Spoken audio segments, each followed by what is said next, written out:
اللہ پاک نماز نہیں پڑھتا مگر اپنے حبیب پر اپنی شان کے مطابق درود بھیجتا ہے۔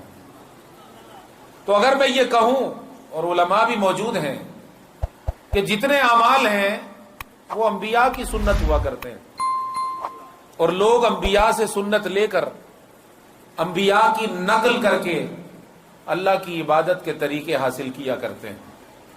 اللہ پاک فرماتا تو ہے کہ نماز ادا کرو، مگر نماز سکھانے کے لیے نبی کو سامنے کرتا ہے۔ نماز پڑھتا نبی ہے، لوگ اسے دیکھ کر سیکھتے ہیں۔ روزہ حکم خدا کا ہے مگر رکھتا نبی ہے۔ زکوٰۃ حکم خدا کا ہے مگر خدا زکوٰۃ دیتا تو نہیں ہے، اس کے لیے ادا کی جاتی۔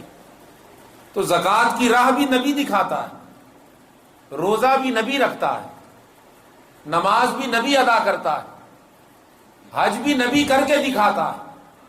تو یہ سارے اعمال جن کے کرنے کا حکم خدا دیتا ہے، وہ خدا خود اتر کے کر کے نہیں دکھاتا، خدا تو حکم دیتا ہے، کر کے تو نبی دکھاتا ہے۔ لیکن مجھے بتاؤ کہ کیا نبی کا درجہ خدا کے برابر ہوتا ہے؟ نہیں، درجہ خدا کا بڑا ہے، نبی اس کے بعد ہوتا ہے۔ امام الانبیاء جو نبیوں کے بھی امام ہیں، رسولوں کے بھی امام ہیں، ابھی پڑھ رہا تھا وہ سید الاولین سید الآخرین، تجھ سا کوئی نہیں، تجھ سا کوئی نہیں کہہ رہا تھا نا وہ شاعر، اپنی محبت کا اظہار کر رہا ہے۔ اے رسول امین خاتم المرسلین، اے امانت دار رسول، تو نبوت کا اور رسالت کا ختم کرنے والا ہے، تیرے بعد کوئی نبی نہیں، تیرے بعد کوئی رسول نہیں، تو نبیوں کا بھی سردار ہے، تو رسولوں کا بھی سردار ہے، تو اولین کا آقا، تو آخرین کا مولا، تو ختم الرسل، مولائے کل۔ غبار راہ کو بخشا جس نے فروغ وادی سینہ، اقبال پکارا نگاہ عشق و مستی میں، وہی اول، وہی آخر، وہی قرآن، وہی فرقان، وہی یاسین، وہی طٰہٰ، وہ ساری شانوں کا مالک ہے، مگر خدا کی قسم دعوے کے ساتھ کہتا ہوں الوہیت نہیں ہے اس میں، خدائی نہیں ہے اس رسول میں، ربوبیت نہیں ہے اس رسول میں۔ بے شک وہ رب ہے، کسی اور معنی میں ہے کہ وہ کائنات کو پالتا ہے، وہ رب ہے جو کائنات کو پالتا ہے، مگر رسول پاک کے اندر اگر والدین والی شان ہے تو اس کا کوئی معنی اور ہے، یہ الگ موضوع ہے۔ لیکن خدا نہیں ہے رسول، ہم رسول کا جلسہ کر سکتے ہیں، رسول کو سجدہ نہیں کر سکتے۔ رسول کا جلسہ ہے مگر اس کو سجدہ نہیں ہے، تو ساری شانیں رکھنے کے بعد بھی اس کا درجہ خدا کے بعد ہے۔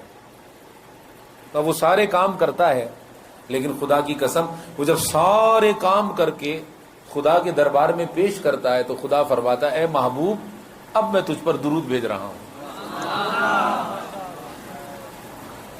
درود بھیج رہا ہوں، تو نے یہ سارے کام کیے میرے لیے، میں ایک ہی کام کر رہا ہوں تیرے لیے، اور وہ ہے تجھ پر درود۔